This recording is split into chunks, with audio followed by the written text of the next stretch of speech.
Salutations à tous mes frères et toutes mes sœurs ici présents et ceux qui ne sont pas parmi nous. Merci les bien-aimés pour les questions que vous nous posez.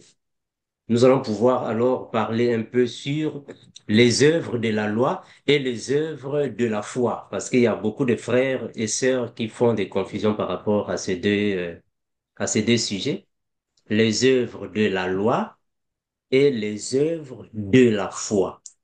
On va d'abord prier mes frères avant de passer à notre partage. Père incomparable, nous te remercions infiniment. Toi qui es Dieu créateur de toutes choses, merci pour la vie que tu donnes à tes enfants, la protection que tu nous accordes. Merci Père éternel. Garde encore et toujours tes enfants partout là où nous sommes. Merci pour ta parole que tu nous as donnée afin que nous puissions la mettre en pratique. Merci infiniment pour toutes choses, Père éternel. Augmente l'intelligence, sagesse et connaissance afin de bien marcher dans la course que nous avons. Que le règne, la puissance, la gloire reviennent à toi seul, incomparable Seigneur Jésus-Christ, nous disons Amen. Merci, mes bien-aimés, d'être encore ici parmi les saints. Que le Seigneur vous bénisse encore et toujours. Mes frères, ce thème ici fait un peu de confusion par rapport à l'interprétation, la tradition et aussi l'enseignement en ce qui concerne les lois que Dieu alors va donner au peuple d'Israël uniquement. Alors, plusieurs de nos bien-aimés confondent les œuvres de la foi et les œuvres de la loi sont deux choses différentes. Nous, qui sommes dans la saine doctrine, nous n'avons pas les œuvres de la loi de Moïse. Ici, je parle de la loi de Moïse. Nous n'avons pas ça. Dans la nouvelle alliance, il n'y a pas les œuvres de la loi de Moïse. Nous n'avons pas ça. Nous avons plutôt les œuvres de la foi. Parce que la foi sans les œuvres est morte. Mais c'est quoi les œuvres dont on parle? Les œuvres signifient tout simplement les actions commises, les actions faites, les pratiques exécutées. C'est ça les œuvres. Parce que Dieu aussi a des œuvres, même Satan aussi a des œuvres. Donc les œuvres ne signifient pas seulement ce qui se faisait dans le tabernacle de Moïse. Parce qu'on a constaté que beaucoup de nos frères pensent de cette manière. Ils pensent que les œuvres, c'est ce qui se faisait dans le tabernacle de Moïse. Non. Dans le tabernacle de Moïse, il y a eu des œuvres, les œuvres de la loi de Moïse. Vous savez tout ce qui s'est passé dans le tabernacle et aussi parmi les enfants d'Israël. C'est que nous n'avons pas. Alors, on va lire quelques versets bibliques afin que nous puissions comprendre en réalité les œuvres de la loi et les œuvres de la foi sont différentes. Le frère Philippe va nous aider à la lecture. On va prendre quelques passages, mes frères. Nous sommes dans Psaume 145, le verset 17. Frère Philippe, Psaume 145, le verset 17. Psaume 145 Le au verset verset 10. 17. Je lis au nom de Jésus. L'Éternel est juste dans toutes ses voies et miséricordieux dans toutes ses œuvres. Verset 18. L'Éternel est près de tous ceux qui l'invoquent, de tous ceux qui l'invoquent avec sincérité. Ah, merci, mon frère. Donc ici, la Bible nous convainc que le Seigneur aussi a des œuvres. Donc, les œuvres ne signifient pas dire aller chez Moïse avec les animaux pour aller les brûler. Il faut prendre un animal pour aller là-bas. Ce sont les œuvres. Non, les œuvres signifient tout simplement les pratiques, les choses faites, les actions commises. C'est ça, les œuvres. Dieu aussi a les œuvres. On va prendre Jean 14, 12. Jean 14, 12.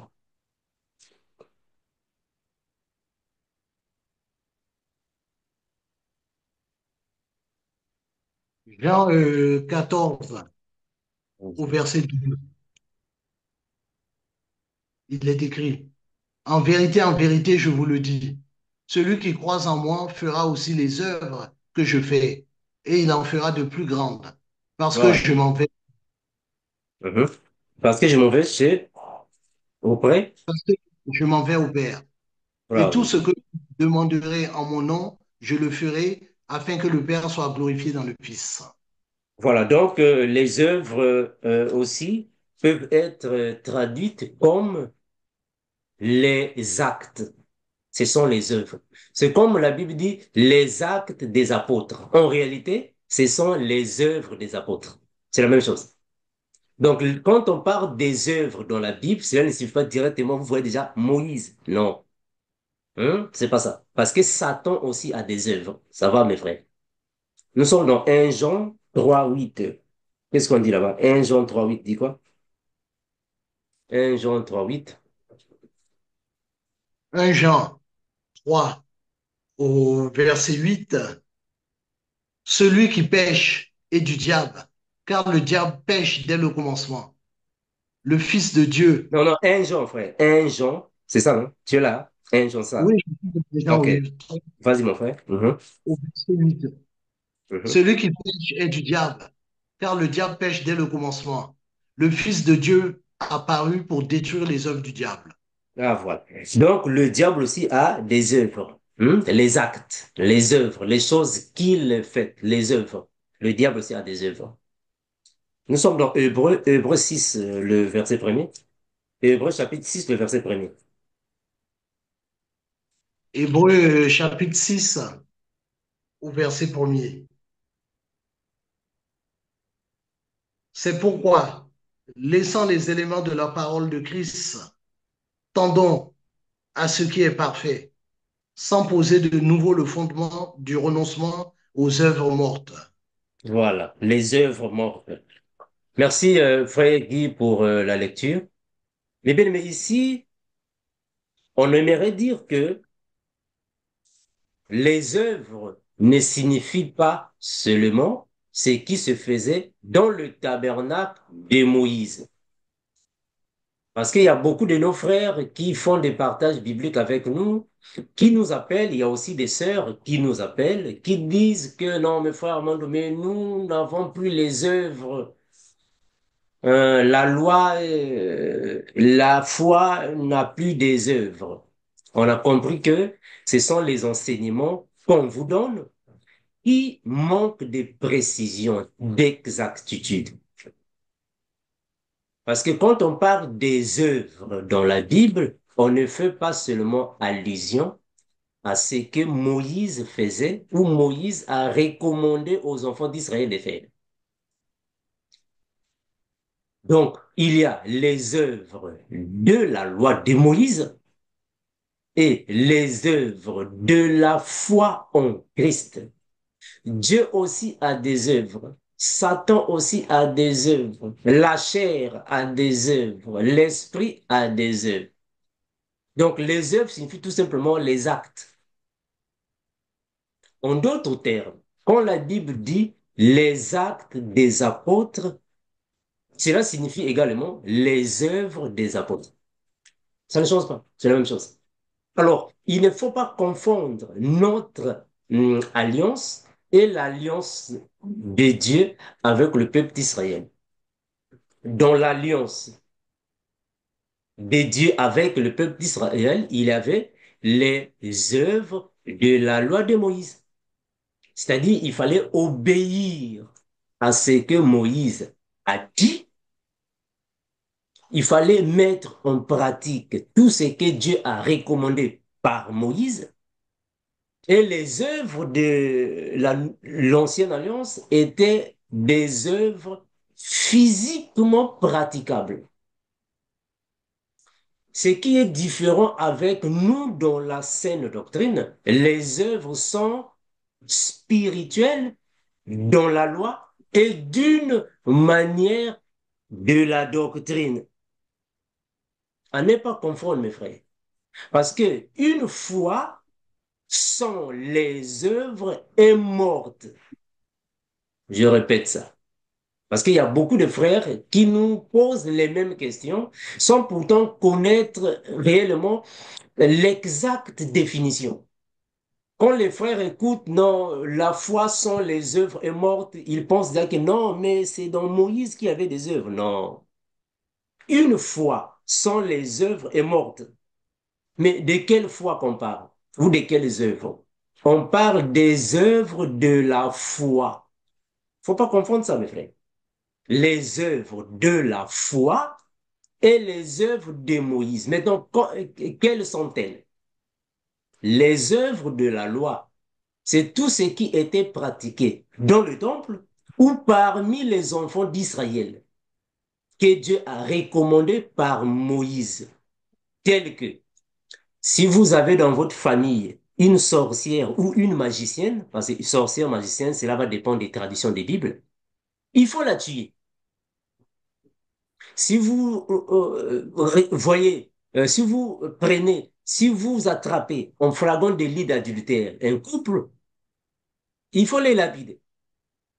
Il faut participer aux fêtes juives, le sabbat, la Pentecôte, il y a beaucoup de choses. Toutes ces pratiques, on appelle ça les œuvres de la loi de Moïse. Mais nous, dans la saine doctrine, nous avons aussi des œuvres. Mais quelles sont les œuvres de la foi? Les œuvres de la foi, c'est ce qu'un enfant de Dieu doit manifester, les pratiques que tu manifestes telles que la sanctification. C'est une œuvre de la foi. La pureté, c'est une œuvre de la foi. Ça va me faire. Parce qu'on va voir que quand quelqu'un reçoit le Saint-Esprit est comme un kit. Vous voyez le kit.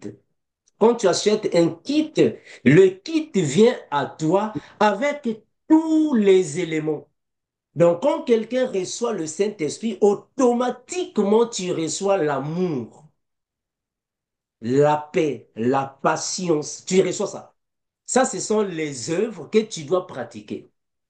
Quand déjà quelqu'un aime ses prochains, ce sont les œuvres.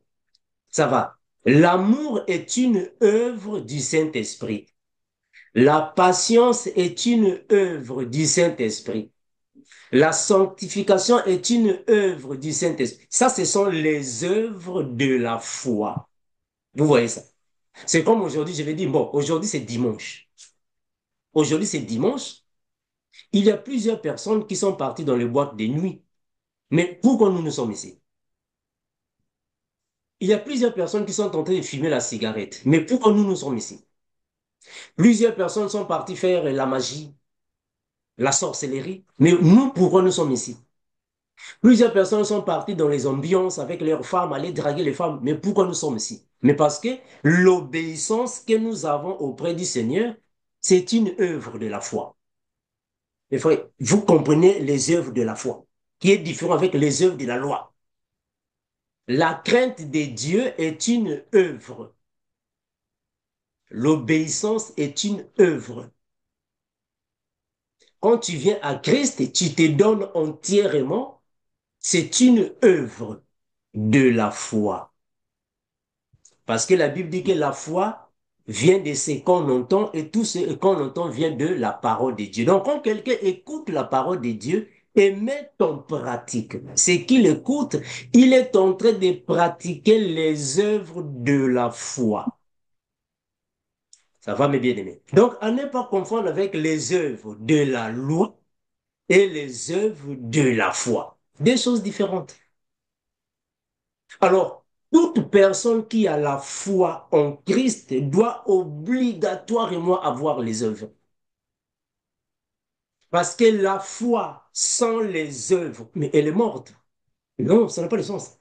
On ne peut jamais avoir la foi, mais tu n'as pas les œuvres de la foi. Ça n'a pas de sens. Parce qu'aujourd'hui, si quelqu'un dit, bon, moi je suis disciple de Christ, ok, tu es disciple de Christ, mais qu'est-ce qui prouve que tu es disciple? Qu'est-ce qui prouve que tu es disciple de Christ? Tu dis, bon, moi j'ai la foi en Christ, ok, tu as la foi en Christ, mais quelles sont les œuvres? Bon, moi je suis chrétien, ok, tu es chrétien, mais quelles sont les œuvres? Donc c'est impossible d'avoir la foi, mais tu n'as pas des œuvres. C'est comme si une femme qui disait que, bon, moi je suis une femme mariée. Bon, mais quel est ton mariage?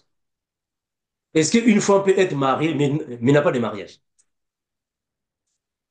Est-ce que quelqu'un peut être professeur, mais il n'a pas des élèves qui l'enseignent? Oh, mais est-ce qu'il y a un sens? Et mes frères, est-ce qu'il y a un sens? Quelqu'un qui dit, bon, moi je suis professeur. OK. Mais tu enseignes où? Qui sont tes élèves? Dans quelle école? Non, je n'ai pas des élèves, je n'ai pas d'école. Oh, mais tu es professeur comment? Donc, on ne peut jamais avoir la foi, mais tu n'as pas des œuvres, ça n'a pas de sens. C'est comme si une femme qui disait que, bon, moi j'ai beaucoup d'enfants. OK, tu as beaucoup d'enfants, mais où sont tes enfants? On ne voit pas tes enfants. Oh, maintenant, tu as des enfants comment? Ça va, mes frères. Hein, c'est ce que le frère Jacques était en train d'expliquer, que la foi sans les œuvres, elle est morte. Mais il a raison. Ça va. On va là. Nous sommes dans Jacques chapitre 2. Prenons le verset 14 à 26. Jacques 2, Jacques 2, 14 à 26. Frère Philippe, Jacques, peut nous aider? Mhm, chapitre 2, mhm, verset 14 au verset 26. mhm. 14 à 26, hein, c'est bien ça, hein? Oui, oui, mon frère, voilà, tu évolues verset après verset. D'accord. Mes frères, que sert-il à quelqu'un de dire qu'il a la foi s'il n'a pas les œuvres? Gloire à Jésus. La foi, Merci, mon frère. Mais bien aimé, regardons bien ce que le frère Jacques est en train de dire. Ce qu'il dit ici, c'est la base de la foi chrétienne. Ce qu'il dit ici, c'est carrément le fondement de la saine doctrine. Que personne ne vous séduise d'aucune manière. Ça va, mes frères. Et il confirme ça, il est clair dans ce qu'il dit, mes frères. Parce qu'on ne peut jamais avoir la foi, mais alors qu'on n'a pas des œuvres. Ça n'a pas de sens. Ça n'a pas de sens. On évolue, mon frère. Si un frère ou une sœur sont nus et manquent de la nourriture de chaque jour, et que l'un d'entre vous leur dise, allez en paix, chauffez-vous et vous rassasiez, et que vous ne leur donniez pas ce qui est nécessaire au corps, à quoi cela sert-il? Très bien.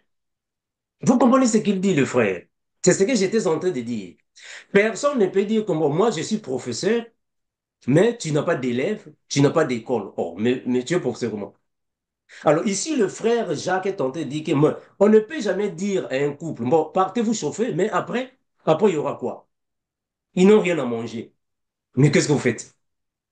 Or, il faut que ça soit accompagné à quelque chose à manger. On peut aussi prendre ça d'une manière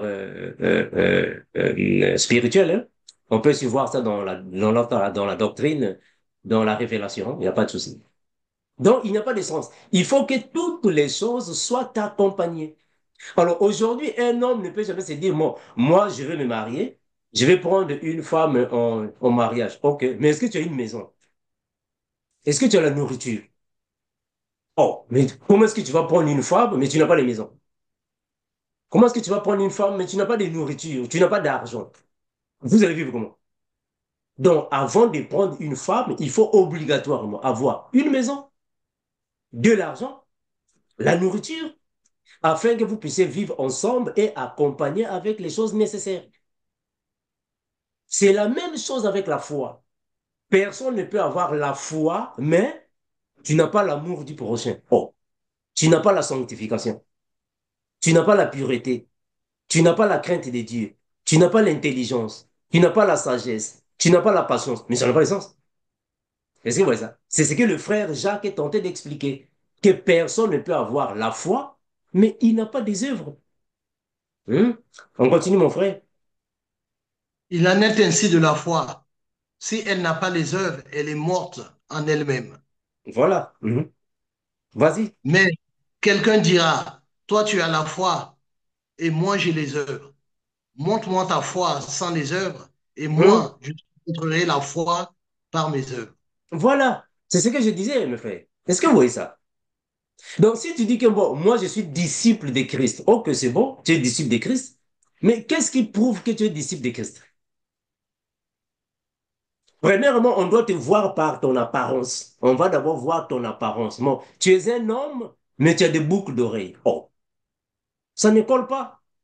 Comment est-ce que tu es disciple de Christ, un homme, mais tu as des boucles d'oreilles? Ça ne colle pas. Comment est-ce que tu es disciple de Christ, un homme, mais tu as des mèches? Tu es un homme, mais avec des mèches, non. Ça ne colle pas. Donc, personne ne peut dire non, moi j'ai la foi, mais on ne voit pas les œuvres en toi. Donc, avant de dire que moi j'ai la foi, il faut que ta foi là corresponde avec les œuvres. Est-ce que ouais, c'est ce qu'il est en train de dire. Bon, si tu as la foi, bon, montre-nous ta foi. Si tu dis que bon, moi j'ai la foi en Christ, ok, bon, montre-nous la foi. Personne ne va montrer la foi parce qu'on on ne peut pas voir la foi, mais on voit les œuvres de la foi. C'est comme l'amour, non? Ça va, non? L'amour, en réalité, n'existe pas. Est-ce qu'on peut voir l'amour?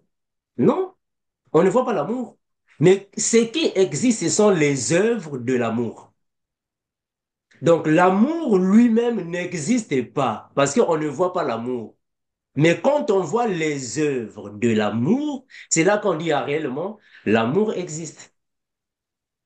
Ça va. Continue, mon bien-aimé. Le verset 19. 18. Hum? Vas-y, frère. 18, on continue. Le verset 19. Hum.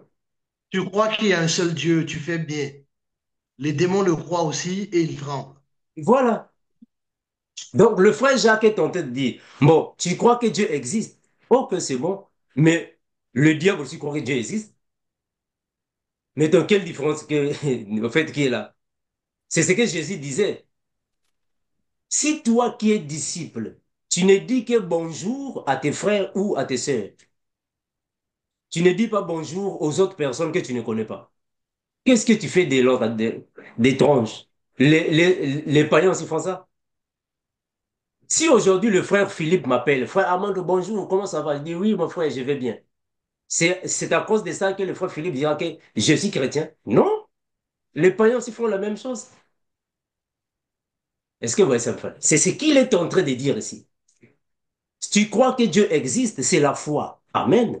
Mais est-ce qu'il y a quelque chose de spécial en ça? Qu'est-ce qu'il y a? Il y a de spécial en ça.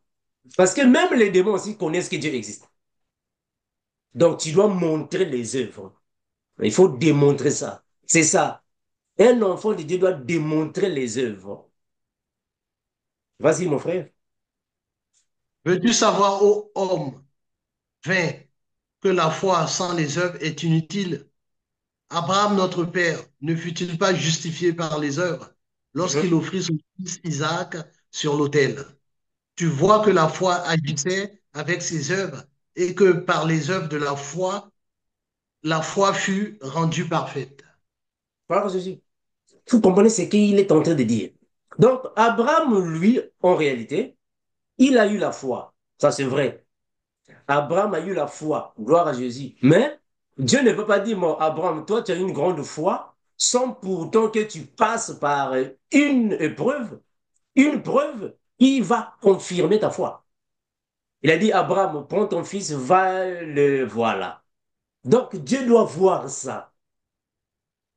Dieu a vu ce qu'Abraham a fait. Il a pris son propre fils. Il a mené son propre fils pour lui donner un sacrifice. Tout ce qu'Abraham a fait, Dieu dit réellement, tu crains Dieu. Parce qu'il y a une œuvre. C'est ça qu'on appelle les œuvres de la foi.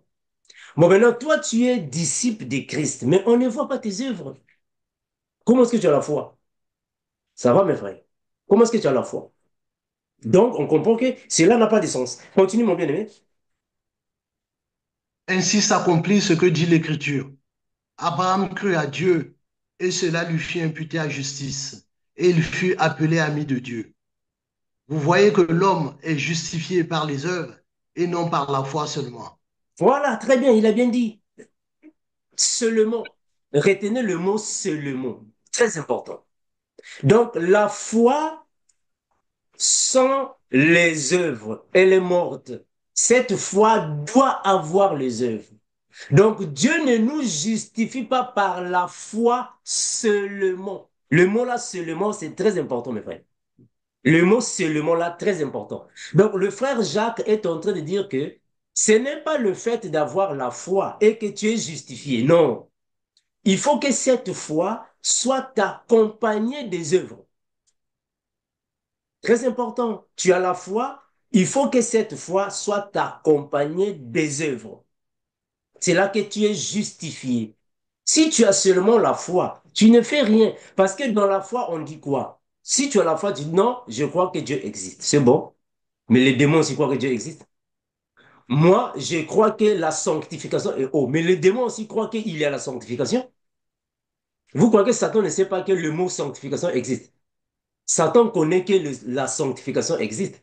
Mais sauf que il ne peut pas pratiquer la sanctification. C'est ça qui marque la différence. Donc, nous parlons de la sanctification et nous la pratiquons. C'est ça la différence. Mais or, Satan parle de la sanctification, mais ne la pratique pas. Ça, ce sont les œuvres de la foi. Très important. Continue, mon bien-aimé.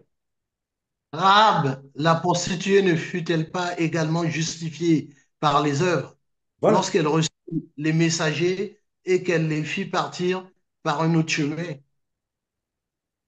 Continue, mon frère. Comme le corps sans âme est mort, de même la foi sans les œuvres est morte. Voilà, ici, il donne encore un exemple palpable, indiscutable. Le frère Jacques le dit ici, le corps sans esprit, mais c'est impossible, non? Comment c'est un corps, mais qui ne va pas avoir un esprit? Est-ce qu'il y a un sens? Un corps, mais il n'a pas un esprit. Non, quand déjà un corps est hors de l'esprit, le corps là est mort. C'est comme quand quelqu'un va dormir. Toi, tu dors. En réalité, en dormant, ton esprit peut être disposé ou soit déplacé, que ce soit dans le monde des ténèbres ou dans le monde de la lumière. Avant que ton corps soit réanimé, il faut que l'esprit revienne en lui. Parce que le corps n'est qu'une enveloppe. Ça va me faire. Le corps n'est qu'une enveloppe. Ce qui fait bouger le corps, c'est l'esprit qui est à l'intérieur. Quand l'esprit va sortir, c'est fini, tu tombes, tu passes.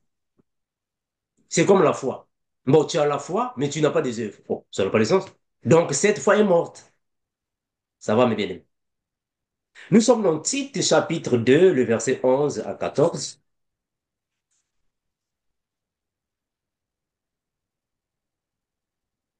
Tite 2, 11 à 14. Tite, chapitre 2, le verset 11 au verset Hum, 14. hum, Verset 11. Car la grâce de Dieu, source de salut pour tous les hommes, a été manifestée.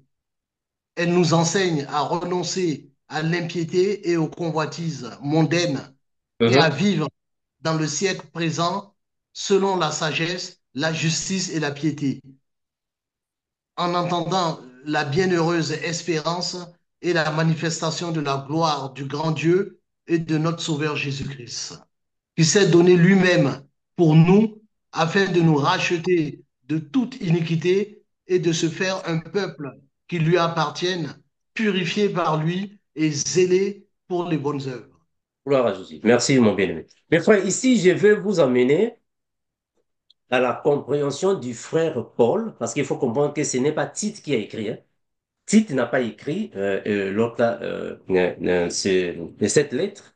C'est le frère Paul qui va écrire à Tite afin que Tite donne des instructions à l'Église. Ça va. Tite est un homme, c'est pas une femme. Je l'ai toujours répété.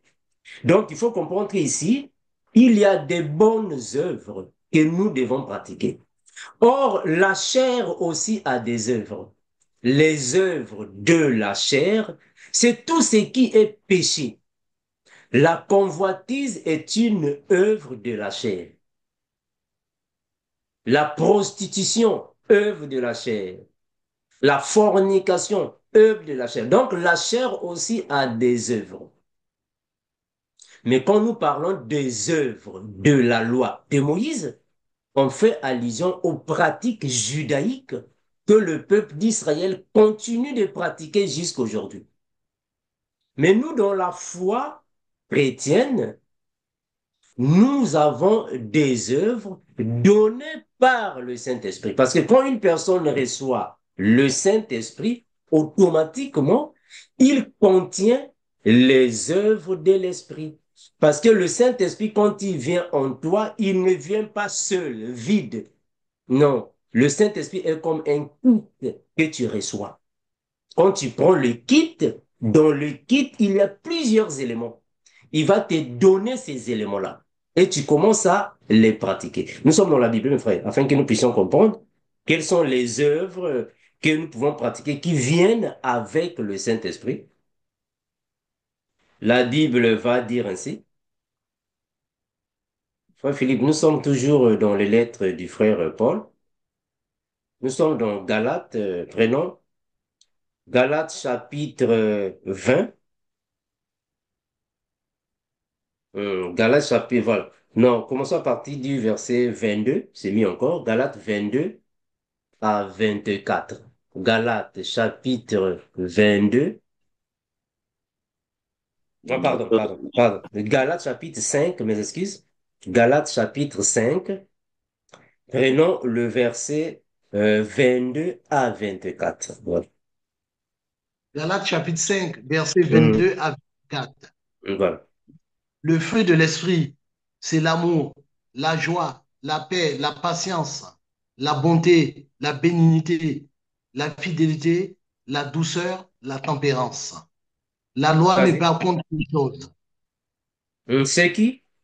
Ceux qui sont à Jésus-Christ ont crucifié la chair avec ses passions et ses désirs. Voilà, je dis. Les bien-aimés, comprenons qu'ici, le frère Paul est en train de nous expliquer que quand une personne reçoit le Saint-Esprit, en réalité, le Saint-Esprit est comme un kit que Dieu te donne. Quand tu le reçois, il ne vient pas seulement le Saint-Esprit seul, non. Cet esprit-là est comme un arbre qui porte des fruits. Alors, quand il vient en toi, toi, tu dois pratiquer ces fruits. Parce que ici, l'amour est une œuvre que le Saint-Esprit contient. Quand il est en toi, automatiquement, tu dois manifester ça. Ça, ce sont les œuvres de la foi chrétienne. Tu dois les pratiquer. Pratiquer ça, la douceur, l'amour, avoir la foi en Dieu. Ça va. Avoir la foi en Dieu, la bénignité, la fidélité, la bonté, la tempérance. Donc, tout vient en toi. Et tu commences à les pratiquer. Ça, ce sont les œuvres de la foi. Quand quelqu'un marche avec ça, alors la personne ne va plus pratiquer les œuvres de la chair. Voilà pourquoi ici le frère Paul dit que ceux qui sont à Jésus-Christ ont crucifié la chair. Attention, ici la chair ne signifie pas dire réellement la chair. Ici la chair signifie les œuvres qui te poussent au péché. La convoitise, la fornication, vous connaissez tout l'idolâtrie, il y a plusieurs là-bas. Ça, ce sont les œuvres de la chair. Parce que tu as reçu le Saint-Esprit. Donc, tout ce qui est passion, désir, tu seras maintenant hors de ça. Voilà pourquoi on a toujours dit, mes frères, quand vous voyez un chrétien, soi-disant, un chrétien, mais qui est encore dans la masturbation, c'est qui n'a pas encore compris c'est quoi la sainte doctrine. C'est qui ne comprend pas encore c'est quoi les choses de Dieu. C'est qui n'a pas encore le Saint-Esprit. Celui qui a le Saint-Esprit ne peut pas demeurer dans le péché. Jamais.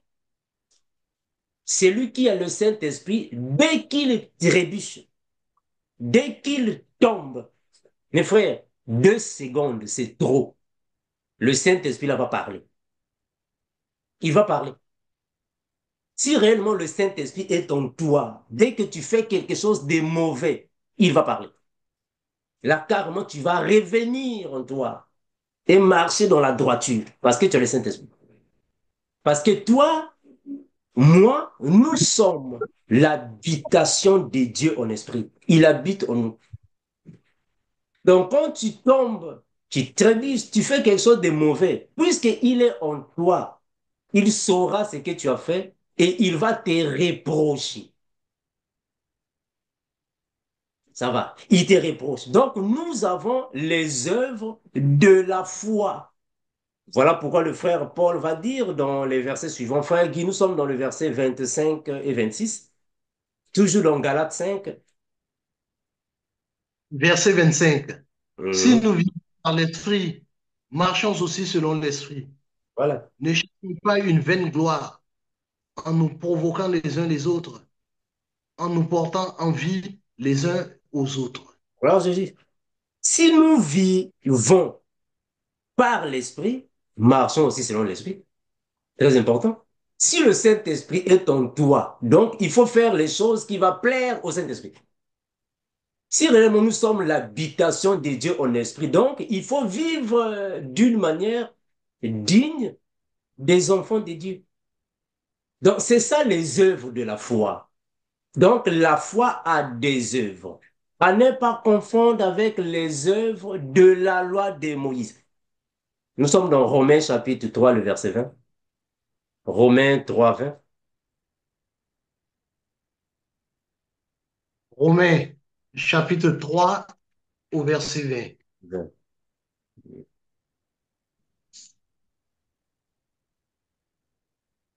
Car nul ne sera justifié devant lui par les œuvres de la loi, puisque c'est par la loi que vient la connaissance du péché. Mais frère, est-ce que vous voyez ce qu'il est en train de dire là? Nul ne sera justifié devant lui par les œuvres de la loi. Ici, il parle de la loi de Moïse. Ça va, mes frères? En d'autres termes, toute personne qui met en pratique les recommandations données par Moïse, tout ce que Moïse va recommander, mais tu continues de les pratiquer, croyant que en les faisant, tu seras agréable devant Dieu. Non, tu te trompes.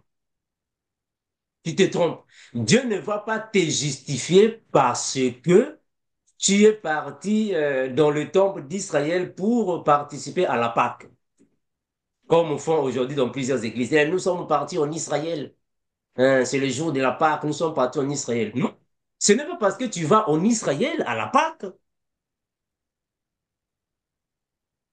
et que Dieu, voilà, Dieu sera content de ce que tu fais, quoi. Comme beaucoup de gens pensent que bon, il faut acheter l'huile ointe d'Israël. Non, ce n'est pas à cause de ces choses que Dieu nous justifie. Ça va. La loi de Moïse ne justifie personne parce que la loi de Moïse était incapable d'ôter le péché. On ne peut pas ôter un péché personnel par le sang d'un animal. Ça n'a pas de sens. Je ne sais pas si vous comprenez ça. Ça va, mais bien. Donc, avec le sang d'un animal, on ne peut pas ôter le péché d'une personne. Ça n'a pas de sens. Ça va. Donc, toute personne qui met en pratique ce que Moïse a recommandé ne seront pas justifiés par ça. Ce n'est pas parce que Moïse avait dit il faut premièrement pratiquer ceci, cela, alors Dieu va nous justifier comme je vois les musulmans faire. Les musulmans aussi font la même chose. Donc, ils ne font que pratiquer Moïse. Ils croient que c'est par là qu'ils sont justifiés. Malheureusement, c'est pas ça. Frère Guy, nous sommes dans Galates 3 10 à 14. Galates 3 10 à 14. Galates 3, verset Mhm. 10 à 14. Car tous ceux qui s'attachent aux œuvres de la loi sont sous la malédiction. Car il est écrit, maudit est quiconque n'observe pas tout ce qui est écrit dans le livre de la loi et ne le met pas en pratique. Voilà. Et que Mais est-ce que est-ce que vous comprenez ce que le frère dit ici? Mais c'est tout à fait normal. Le frère a raison, non, par rapport à la sainte doctrine, non? Il dit que par tous ceux qui s'attachent aux œuvres de la loi. Ici, c'est la loi de Moïse, hein. Ceux qui ont la version Good News Translation peuvent lire là-bas. C'est la loi de Moïse. Ils sont sous la malédiction, mais il a raison. Mais pourquoi sous la malédiction? Alors ça, c'est la question à se poser. Pourquoi sont-ils sous la malédiction? Mais parce que dans la loi de Moïse, il y avait des condamnations. Dans la loi de Moïse, on a dit plusieurs choses qui condamnent les autres. Si vous croisez, si vous attrapez une femme en flagrant délit d'adultère, il faut la tuer. Oh, mais non, comment est-ce qu'on va la tuer? Alors que c'est la Bible elle-même qui dit que tu ne tueras point. Comment est-ce qu'on va la tuer? Ça n'a pas de sens, non? S'il y a dans votre entourage, votre famille, votre communauté, une magicienne, il faut la tuer, non? Une magicienne peut se convertir et devenir chrétienne. On va la tuer pourquoi? Est-ce que vous voyez ça? Donc, il y a plusieurs choses dans la loi de Moïse qui ne correspondent pas à la saine doctrine. On va contredire ça. Et ils vont même loin de dire, il faut tuer vos ennemis. Hein, vous voyez vos ennemis, il faut les tuer. Non, non. Il faut maudire les ennemis. Non, on ne va pas les maudire. Donc, la loi de Moïse a donné aux enfants d'Israël l'esprit de la haine. C'est l'esprit de la haine. Donc, vengeance. Dent pour dent, œil pour œil. Mais en réalité, ce n'est pas ce que le Seigneur veut que nous soyons. Voilà pourquoi la Bible a dit que nous ne sommes pas des enfants de colère. Mais or, la loi de Moïse donne l'esprit de la colère. La loi de Moïse donne l'esprit de la colère. Rendre le mal, le mal. Et il faut tuer les ennemis. Il faut les punir. C'est comme chez l'autre là, chez les musulmans. Vous ne voyez pas comment est-ce que les musulmans se comportent. Ça va. Continue, mon bien-aimé. Et que nul ne soit justifié devant Dieu par la loi. Cela est Mhm. évident, puisqu'il est dit, le juste vivra par la foi. Voilà. Très bien. C'est clair, non, mon frère. Le juste vivra par la foi, pas par les œuvres seulement. Donc, ici, on comprend que le juste vivra par la foi. Mais cette foi doit avoir des œuvres. Ça va. Parce qu'une foi sans les œuvres, elle est morte. Voilà pourquoi le frère Paul va dire que Dieu nous justifie par la foi et les œuvres, mais pas par la foi seulement. Continue, mon frère, on va le verset suivant. Hors la loi. Or, la loi ne procède pas de la foi, mais elle Mhm. dit, celui qui mettra ces choses en pratique vivra par elle. Voilà. Continue. Christ nous a Christ, rachetés. la malédiction de la loi, étant devenu malédiction pour nous, car il est écrit, maudit est quiconque est pendu au bois. Mais frère, est-ce que vous voyez en fait, ce qui est dit là-bas? Ça, c'est dans la loi de Moïse. On a dit ça. Toute personne qui est pendue sur un bois, tuée sur un bois, lapidée sur un bois, cette personne-là est maudite. Est-ce que vous comprenez ce que Jacques dit? En d'autres termes, la loi de Moïse traite Jésus de maudit. Je ne sais pas si vous comprenez ce que le frère Jacques est en train de dire. Au temps de Moïse, toute personne qui était considérée comme une personne animale, difficile de vivre parmi les hommes, une personne qui portait des malédictions, il fallait le pendre. Voilà pourquoi on a pendu Jésus sur la croix. Donc la loi de Moïse est en train de confirmer que toute personne qui est pendue sur un bois doit être considérée comme porteur de la malédiction. Voilà pourquoi Jésus a dit, tous ceux qui s'attachent aux œuvres de la loi, par le frère Paul bien sûr, sont dans la malédiction. Parce que la loi de Moïse traite Jésus de maudit. Or, Jésus sur la croix, il va porter les malédictions de tous ses enfants sur la croix. Donc, si quelqu'un est encore attaché aux lois, soit à la loi, aux œuvres de la loi de Moïse, cette personne est encore dans la condamnation. Voilà pourquoi le frère Paul va dire qu'en Christ, il n'y a plus de condamnation. Mais la condamnation, c'est quoi? Voilà. Ça, c'est une bonne question aussi à poser, hein. En Christ, il n'y a plus de condamnation. Mais la condamnation, c'est quoi? Or, on comprend que la condamnation, c'était le fait que Moïse va dire aux enfants d'Israël, quand vous attrapez quelqu'un, quand vous attrapez une personne, que ce soit un homme, une femme, même un enfant, qui contredit la loi de Dieu, il faut tuer la personne. Donc, ils étaient condamnés à ça, à la mort. Condamnation. Et aussi, cette condamnation partait de père en fils et petit-fils.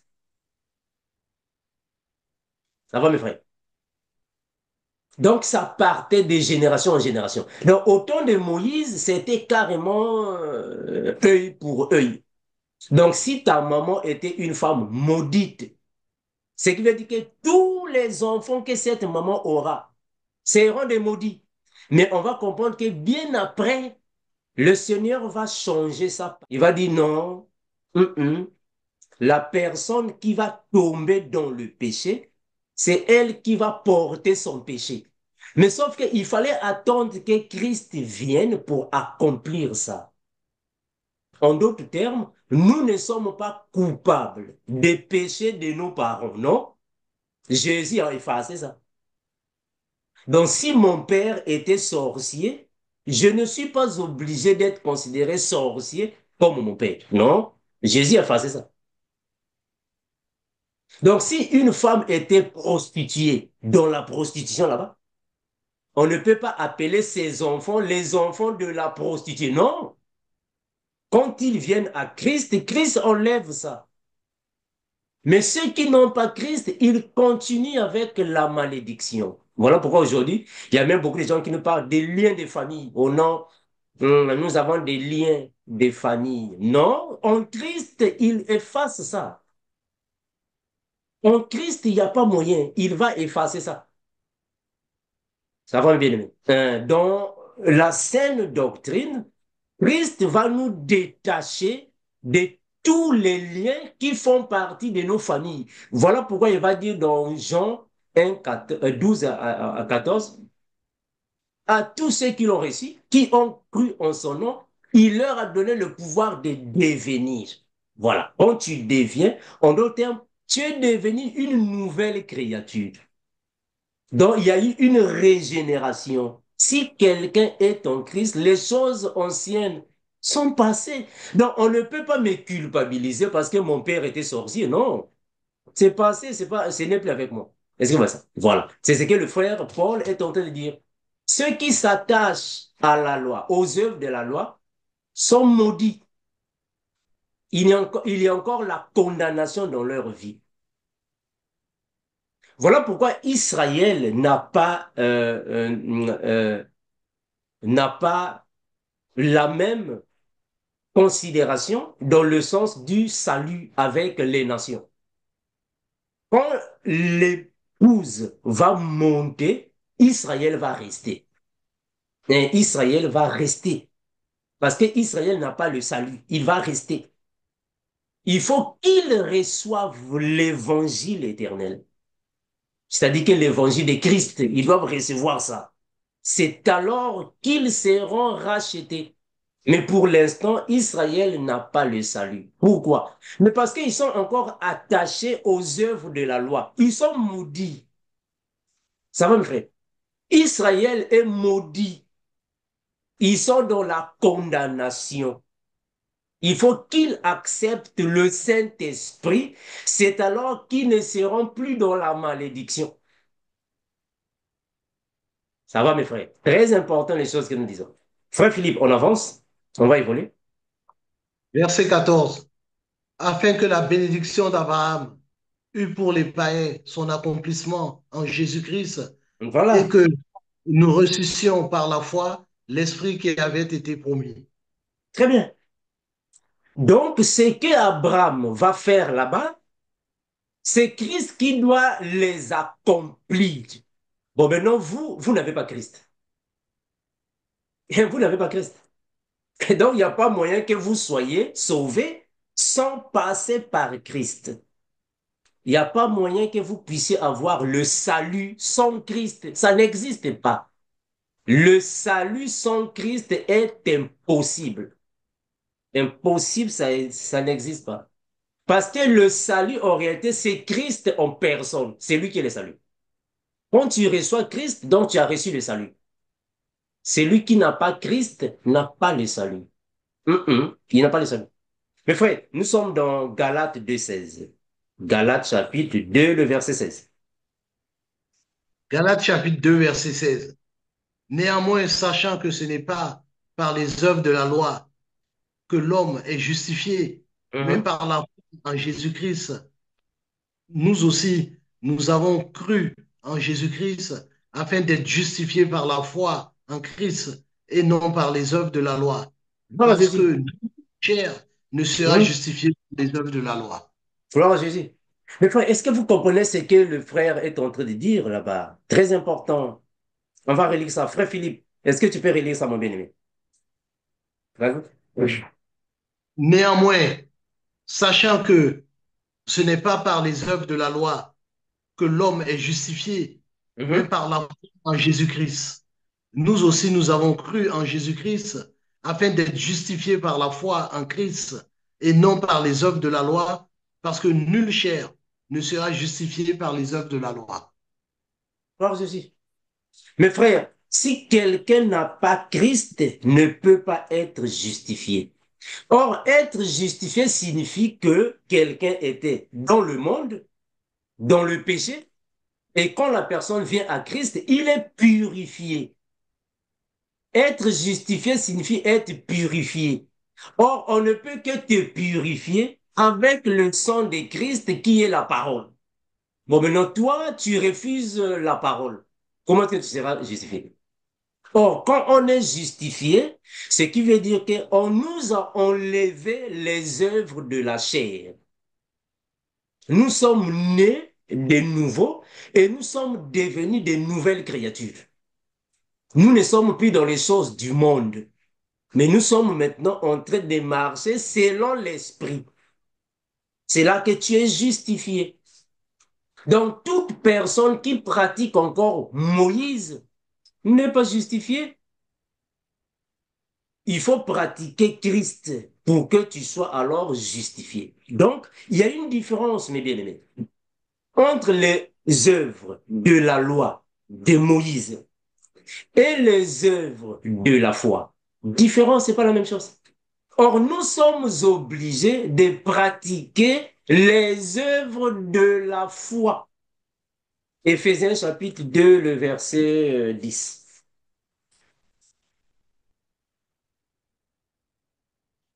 Frère Philippe, on va retourner là-bas dans Éphésiens, notre dernier verset, si possible. Éphésiens, chapitre 2, tu m'as dit quel verset? Prenons le verset 10. Éphésiens, chapitre 2, au verset 10. Car nous sommes son ouvrage, ayant été créés en Jésus-Christ pour de bonnes œuvres que Dieu a préparées d'avance afin que nous les pratiquions. Alors, Jésus, mes frères, comprenez ce que le frère Paul est en train de dire. Je vais relire ça. Car nous sommes son ouvrage, ayant été créés en Jésus-Christ. On doit d'abord expliquer, ça veut dire quoi? Être créé en Jésus-Christ. Ça veut dire quoi? Quand le frère Paul dit que nous sommes créés en Jésus-Christ. En d'autres termes, quand une personne est née de nouveau, en d'autres termes, la personne est régénérée, recréée.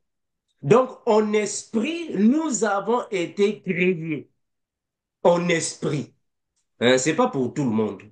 Ça, c'est seulement pour ceux qui ont cru à Christ. Parce qu'ici, il parle de la création spirituelle. Donc, si hier tu étais dans le péché, aujourd'hui tu n'es plus la même personne. Tu as changé. Nous avons été créés en Christ parce qu'on l'a reçu, il habite en nous et on marche en nouveauté de vie. Ça va, mes bien-aimés. Donc, car nous sommes son ouvrage ayant été créés en Jésus-Christ pour des bonnes œuvres. Voilà. Mais quelles sont les œuvres dont il est en train de faire référence? Les œuvres de la foi en Christ. Donc, celui qui reçoit Christ, celle qui a Christ, doit avoir les bonnes œuvres, les œuvres de la foi. Et que Dieu a préparé d'avance. Très bien. Donc Dieu connaît déjà que il nous a donné le salut, il va nous donner la foi et les œuvres pour être pratiquées. Parce qu'il ne peut jamais te donner la foi, mais il ne te donne pas les œuvres. Ça n'a pas de sens. Afin que nous les pratiquions. C'est une obligation, mes frères. Un enfant de Dieu doit pratiquer les bonnes œuvres. Il faut pratiquer ça. Si tu ne pratiques pas les bonnes œuvres, donc on va comprendre que tu n'es pas dans notre maison. Toute personne qui est dans notre maison pratique les bonnes œuvres. Si tu n'as pas les bonnes œuvres de la foi, on va comprendre que tu n'es pas des nôtres. Ça va, mes frères? Merci pour la parole. On va prier, mes frères. Père, merci infiniment, toi qui fortifies tes enfants. Nous te remercions infiniment parce que tu fortifies, tu gardes, tu protèges tes enfants, Seigneur Jésus. Et il n'y a que toi qui nous connais tels que nous sommes. Merci pour la parole. Garde encore et toujours. Que toutes les actions de grâce reviennent à toi seul, Christ, parce que tu es incomparable. Tu es incorrigible, Seigneur Jésus. Merci infiniment. En ton puissant nom, nous disons Amen. Merci, mes bien-aimés. À nous revoir le week-end prochain. Christ voulant. Merci et bye bye. Bye bye. Amen. Bonne Bye semaine. bye. Au revoir, Jésus. Amen. Bye bye. Merci. Merci, frère Bye Amanda. bye. Merci, bien-aimé.